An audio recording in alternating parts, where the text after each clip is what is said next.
जय माँ सरस्वती। आज का हमारा सब्जेक्ट है साइंस। या तो आप उसको जो हमारा टॉपिक है एसिड रेन, उसे आप ज्योग्राफी में भी किसी किसी को आता है, किसी को साइंस सब्जेक्ट में भी आता है। ठीक है, तो देखिए हम लोग क्या क्या सीखने वाले हैं। मैं सारे कॉन्सेप्ट्स ही सिखाती हूँ, कोई भी सब्जेक्ट रिलेटेड हो, कुछ भी हो। ठीक है, तो मैं सारे कॉन्सेप्ट्स ही सिखाती हूँ, साथ में वो ऐसे मैं सिखाती हूँ कि जैसे वो आपका एक शॉर्ट आंसर आप पकड़ लो या बोल लो कि भाई लॉन्ग आंसर फ्रेम हो सकता है। ठीक है, तो मैं दोनों ऐसे सिखाऊंगी। कुछ भी पूछे आपको तो it's easy to write in your examination. Okay, चलिए आज जो हम लोग सीखने वाले हैं उसमें मैं पूरा एसिड रेन का step by step topic cover करने वाली हूँ। सबसे पहले हम लोग देखेंगे व्हाट इज एसिड रेन, फिर हम लोग देखने वाले हैं what causes of acid rain, फिर हम लोग देखेंगे इफेक्ट्स ऑफ एसिड रेन और last prevention of acid rain. ठीक है, चलिए चालू करते हैं, स्टार्ट करते हैं। When fuels such as coal, oil and petrol, ये देखिए फ्यूल्स, ठीक है, जैसे कि एक हम लोग इसे फ्यूल्स का और भी उसका एक और नाम है फॉसिल फ्यूल्स भी कहते हैं। ठीक है, फ्यूल्स का हम लोग फॉसिल फ्यूल्स भी कहते हैं। उसमें आ जाते हैं आपके कोल, कोयला, ऑयल, तेल जो रहता है ना, तेल जिससे पेट्रोलियम वगैरह बनता है, वो वाला तेल है। ठीक है, ऑयल, नेचुरल गैस, ठीक है, वुड एक्सेट्रा।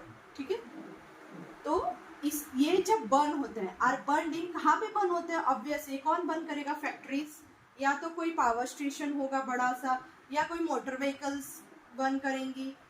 अगर ऑयल मान लीजिए पेट्रोल यूज करती है व्हीकल्स, दे लेट, अब ये कौन सी गैस रिलीज करेंगे इसमें से? ये अगर बर्न होंगे तो कौन सी गैस रिलीज होगी एयर में?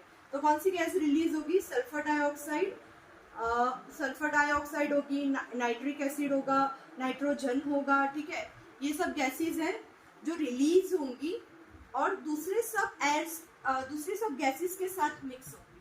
ठीक है, ये गैसेस सारी की सारी डिसॉल्व हो जाएंगी, एयर में मिक्स हो जाएंगी। ठीक है, और ये मॉइस्चर के ड्रॉपलेट्स जैसे बन जाएंगी, छोटे छोटे ड्रॉपलेट्स और इन द एटमोसफियर, और वो फिर क्या करेंगी? ऑब्वियस है, वो एसिड रेन फॉर्म करेंगी। ठीक है, तो ये हो गया फॉर्मेशन ऑफ एसिड रेन। अब हम पढ़ने वाले हैं कॉजेज ऑफ एसिड रेन। ठीक है, तो कॉजेज ऑफ एसिड रेन में एक तो मैंने आपको बता दिया, देखिए ये वही पॉइंट रिपीट हो रहा है कि कंबशन, कंबशन का मतलब होता है burning. The meaning of combustion is burning of fossil fuels such as coal, oil, natural gas, wood etcetera. ठीक है, इनके बर्निंग से, जैसे मैंने आपको पहले भी बताया, इससे एसिड रेन होता है जो बहुत हार्मफुल रहता है। एमिशंस, एमिशंस मतलब कुछ चीज का रिलीज होना। ठीक है, कोई भी चीज का रिलीज होना, हम देखते क्या रिलीज होता है, जैसे गैसेस रिलीज होते हैं, मैंने आपको बताया सल्फर डाइऑक्साइड और अलग अलग गैसेस हैं, नाइट्रिक ऑक्साइड, नाइट्रोजन है, ठीक है, कार्बन डाइऑक्साइड, ये सब रिलीज होते हैं।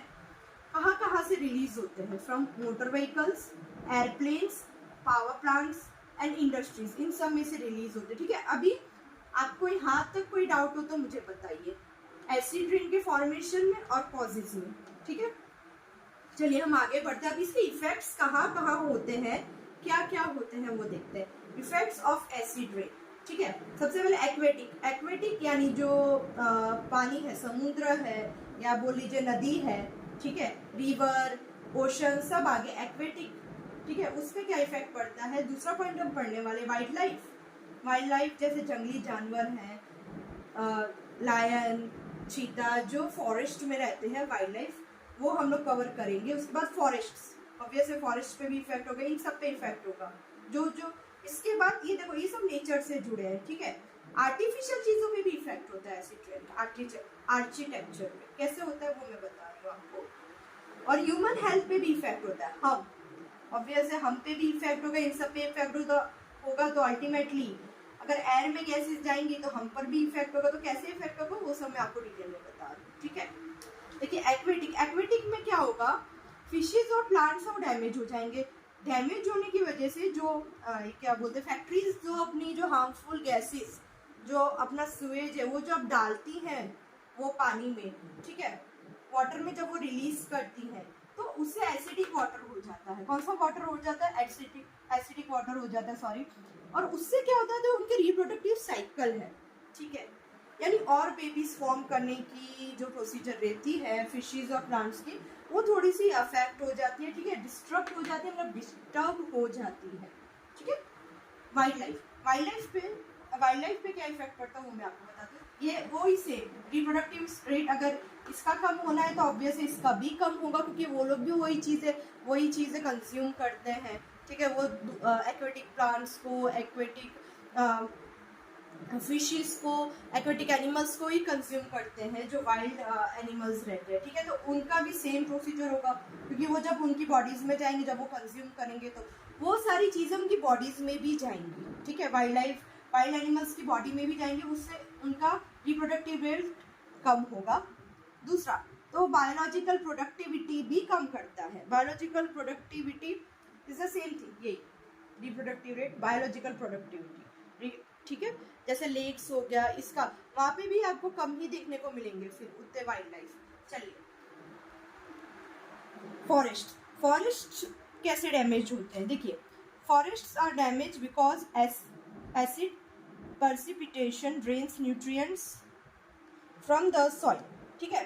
देखिए, फॉरेस्ट कैसे डैमेज होते हैं, जब वो एसिड ड्रेन, यही हो रहा है, वो एसिड ड्रेन जब वो सारे के सारे न्यूट्रिएंट्स को निकाल देता है सॉइल में से, ड्रेन कर देता है मतलब निकाल देता है, ठीक है।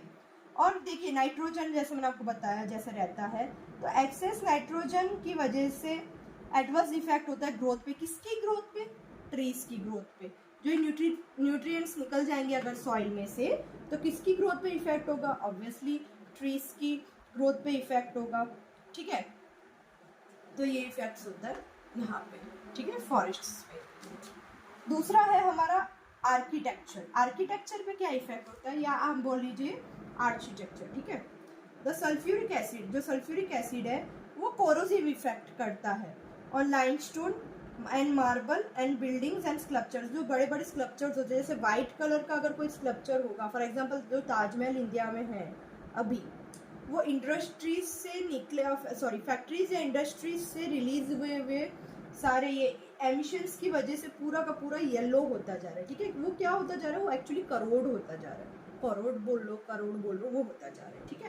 तो ये इफेक्ट होता है आर्किटेक्चर पे। अभी ह्यूमन हेल्थ देखिए, वो सारे गैसेस कंज्यूम करेंगे, वो लंग्स में जाएंगे हमारे गैसेस, वो गैसेस से देखिए क्या क्या प्रॉब्लम्स आ सकती है ह्यूमंस को, हार्ट अटैक्स जैसी, अस्थमा, लंग डिजीज, ऐसी सीवियर प्रॉब्लम्स हो सकती है, पॉसिबिलिटी है।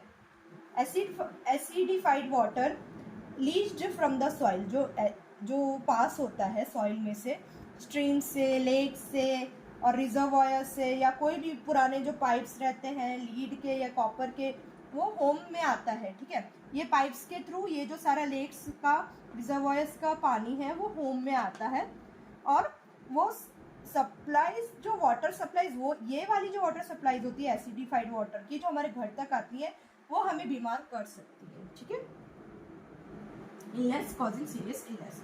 चलिए, अभी यहाँ तक ये मैंने आपको समझा दिया, फॉर्मेशन, कॉजेस, इफेक्ट्स। अब हम इसे प्रिवेंट कैसे कर सकते हैं, ठीक है। इसका प्रिवेंशन जरूरी है, स्टॉप तो हम बिल्कुल नहीं कर सकते हैं, ठीक है। कंट्रोल, हाँ, but prevention we can do. How we can do prevention, वो देखते हैं। चलिए, इसमें 4 पॉइंट्स हैं। देखिए, सबसे पहला पॉइंट है filter and detoxify the water used by the factories before returning it to the rivers. देखिए, कैसे आप उसको, जब जैसे मैंने आपको बताया, फैक्ट्रीज जो वाटर रिलीज करती है, उससे बहुत सारे एक्वेटिक को, वाइल्ड लाइफ को, फॉरेस्ट को, सबको इफेक्ट होता है, ठीक है। हमको भी, मतलब ह्यूमन हेल्थ को भी इफेक्ट होता है, ठीक है।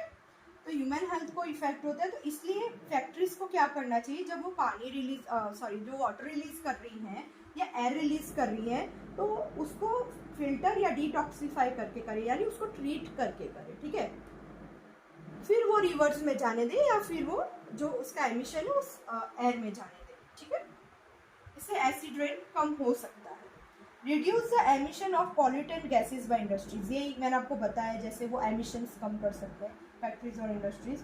थर्ड पॉइंट है, देखिए, थर्ड पॉइंट में हमें ये बताया गया है कि हमें production and use of renewable energy को एनकरेज करना चाहिए इंस्टेड ऑफ फॉसिल फ्यूल्स। मतलब रिन्यूएबल एनर्जी के जो भी सोर्सेज हैं, जो भी हम लोग बार बार एनर्जी यूज़ कर सकते हैं, उसे हमें एनकरेज करना चाहिए फॉसिल फ्यूल्स के जगह पर। उससे हमें रिन्यूएबल एनर्जी को हमें एनकरेज करना चाहिए, इसका प्रोडक्शन हमें ज़्यादा करना चाहिए। Last point, reduce the energy consumption of factories and countries. इनका जो एनर्जी कंजप्शन है, चाहे वो इलेक्ट्रिक लास्ट पॉइंट हमारा है reduce the energy consumption of factories and companies. मतलब एनर्जी कंजप्शन का मतलब होता है जैसे हमें इलेक्ट्रिसिटी है और वो जितनी जितनी एनर्जी कंज्यूम करते हैं, जैसे कि इलेक्ट्रिसिटी हो गया मैंने आपको बताया, उसके बाद कुछ एयर से रिलेटेड एनर्जी हुआ या कुछ पानी से रिलेटेड, तो उनको एक लिमिट दे देनी चाहिए, ठीक है, लिमिट कर देना चाहिए उनका यूसेज ऑफ एनर्जी कंजप्शन।